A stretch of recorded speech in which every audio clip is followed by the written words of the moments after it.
Hello, dear students of class 8. I am JP Chaudhary. Today I will teach you geography, the second chapter, resources, land, soil and water. Clear? In this chapter, I will teach you about land resources, land use, factor affecting land use patterns, soil resources, components of soil, soil profile, factors affecting formation of soil, types of soil in India, water resources and water cycles. Okay? You know, abiotic resources consist of non-living things like minerals.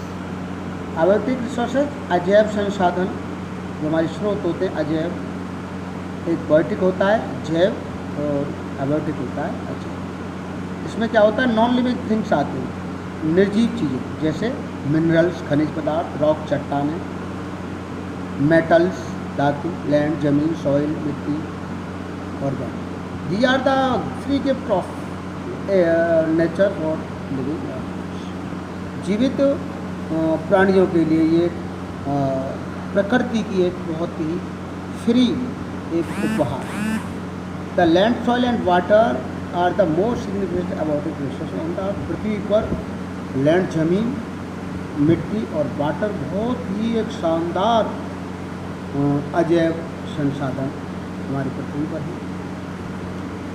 They carry great economic benefit to the people, not only the country. और देश के केवल लोगों के लिए ही बहुत आर्थिक लाभ नहीं लाते हैं, बल्कि बट द होल वर्ल्ड, संसार के लिए लाते, सारे संसार की। इकोनॉमिक प्रॉस्पेरिटी, आर्थिक जो समृद्धि होती है किसी भी क्षेत्र की, based on the ability of these resources, इन संसाधनों की जो उपलब्धता के आधार पर। ये इनकरेज ह्यूमन सेटलमेंट, ये एक व्यक्ति के सेटलमेंट को इनकरेज करता है, उसको बढ़ावा देता है, एंड पॉपुलेशन को और जनसंख्या की वृद्धि। ये also influence the growth of plants, ये प्रभावित करता है पौधों की ग्रोथ को, एनिमल्स और invariant materials over a longer period, बहुत एक लंबे समय को। Let us discuss about the land, soil and water in details. इस चैप्टर में हम ज़मीन के बारे में, मिट्टी के बारे में और पानी के बारे में डिटेल में पढ़ेंगे। तो first of all land resources, जमीन एक संसाधन। आप जानते हैं जैसा कि लैंड जो हमारी पृथ्वी पर, land is used to the build homes, हमारी ज़मीन घरों को बनाने के काम आती है। ट्रांसपोर्टेशन लाइन्स, यातायात की जो लाइनें होती हैं उसके लिए, एंड अदर रिक्वायरमेंट, और बहुत सारी ह्यूमन सेटलमेंट के लिए बहुत सारी रिक्वायरमेंट होती है, ज़रूरत है, उसके लिए भी ये काम आती। Agriculture, forestry, animals, rearing, Manning, industry and other economic activity develop on land. ये सारी जो गतिविधियाँ होती है, जैसे कृषि हुई, जंगल हुए, जानवरों का पालना हुआ, माइनिंग हुई, खदान हुए, इंडस्ट्रियल, औद्योगिक या और बहुत सारी जो हमारी आर्थिक गतिविधियाँ होती है वो पृथ्वी पर ही डेवलप होती। क्लियर? लैंड प्रोवाइड्स मैनी शैक्षणिक spots human visit for recreation and. लोग अब जो अपनी विजिट पर जाते हैं, घूमने के लिए आते हैं, वहाँ पर बहुत ही उनको एक आनंद के लिए और मनोरंजन के लिए बहुत ही एक सुंदर स्पॉट प्रदान करती। ठीक है, तो ये था land resources. Next topic, land use.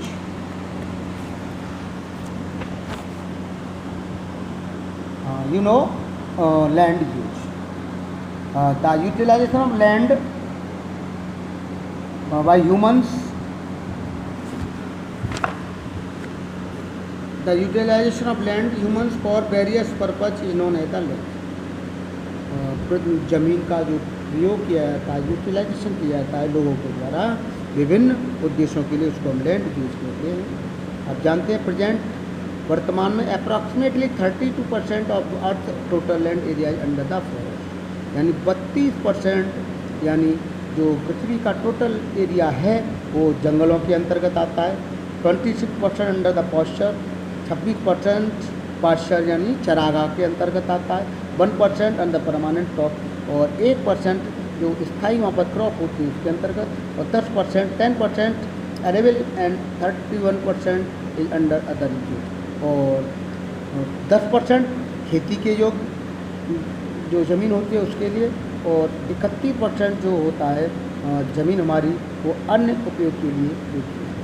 The land area under the civilization cultivation is limited, जो लैंड एरिया होता है हमारी कृषि के लिए, कल्टीवेशन के लिए, वो लिमिटेड है, बहुत ही लिमिट में, due to the constraint put by the element of the physical environment. जो तत्व हैं, जो एलिमेंट हैं, जो हमारे फिजिकल भौगोलिक इन्वायरमेंट वातावरण में जो उसने रखे हैं, उसके कारण हमारा जो एरिया है ज़मीन का वो कल्टीवेशन के लिए बहुत ही लिमिट में। उसके बाद land use basically depend the various physical human factors. जो हमारी ज़मीन है वो बेसिकली निर्भर है वेरियस फिजिकल, विभिन्न प्रकार के जो हमारे भौगोलिक और ह्यूमन फैक्टर्स होते हैं उसके अंतर्गत, जैसे लैंडफॉल पहला उसमें landfall.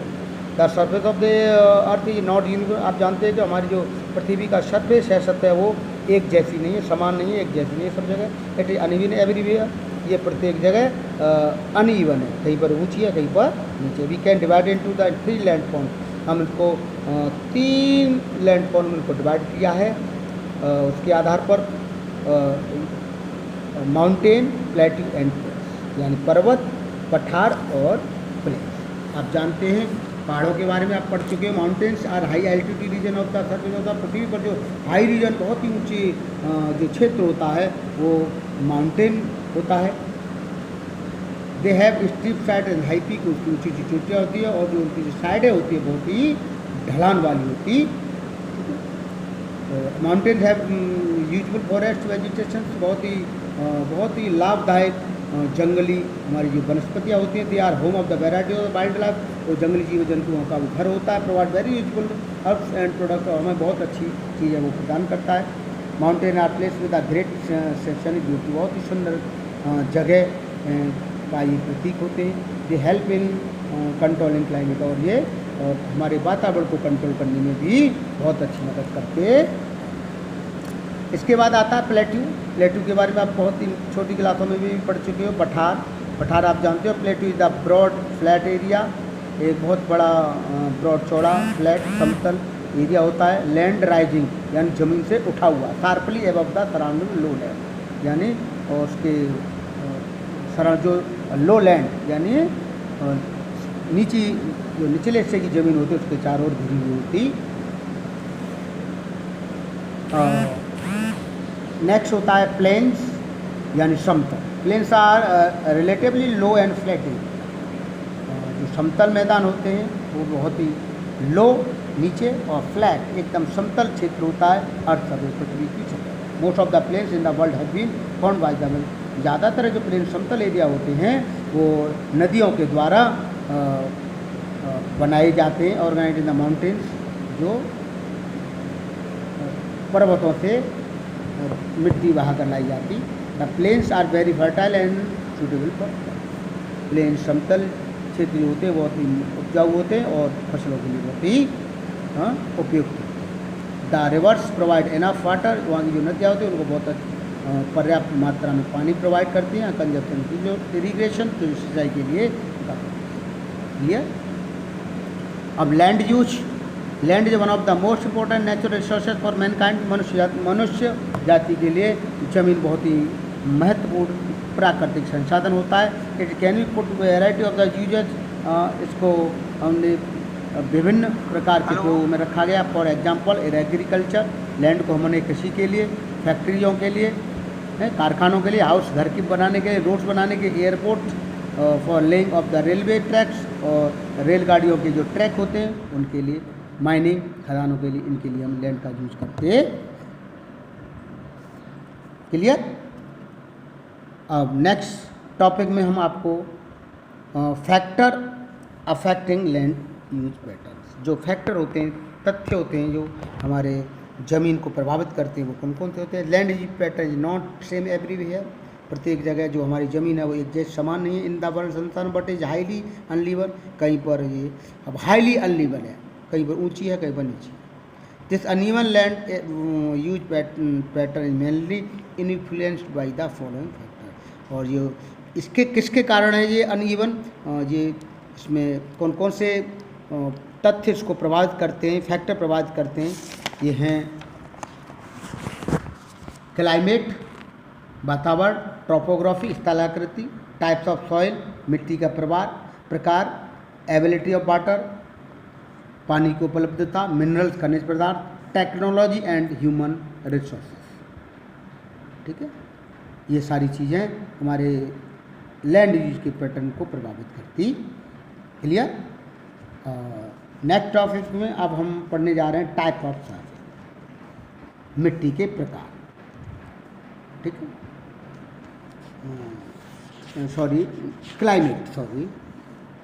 Climate land use pattern of any place directly and indirect influence the climate. जो हमारी ज़मीन का जो उपयोग होता है, पैटर्न जो उपयोग का पैटर्न है वो किसी भी जगह पर वो प्रत्यक्ष रूप से और अप्रत्यक्ष रूप से वातावरण की स्थिति को प्रभावित करता है। Climate is very harsh in the polar region and equator region. जो पोलर रीजन और इक्वेटर क्षेत्र होते हैं वहाँ पर क्लाइमेट बहुत ही मुश्किल भरा होता है। Topography, well drained plains region provide suitable condition for agriculture activities and pastures.